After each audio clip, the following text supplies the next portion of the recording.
ito na ngayon yung makina na binaklas namin sa Hyundai na dump truck na Exen.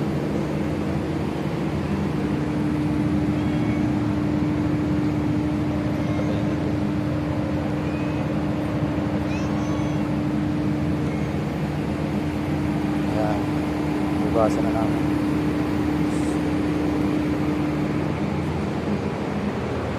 So, ang problema niya guys, ito yung piston number 4, yung connecting rod. So, tabi ka mo namin yan o, nasunog, kinain yung bearing. Kaya ito lang yung pinaka-damage niya. Bigla siyang kumatok. Kaya dito yung piston niya, pati connecting rod na damay. Yan o, sunog na sunog, kinain yung connecting rod. Ito lang talaga, isa lang,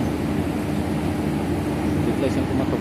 Pero lahat ng mga piston okay, lahat ng bearing okay.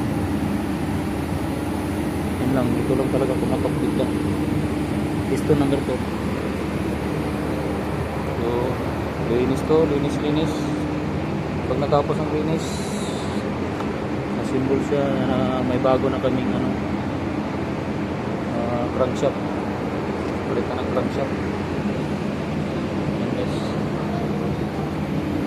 So dito yung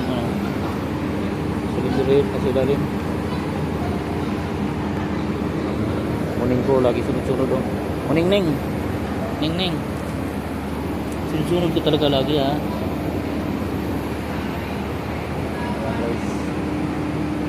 So antay tayo nito hanggang matapos namin pagbugas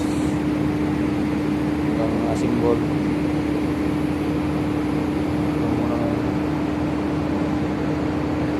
Mga bearing naman niya puro naman okay, isa lang talaga na supply,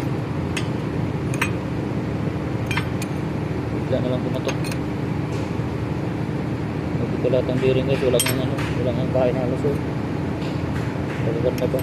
Pero yung piston number 4 yan, bigla bumigay.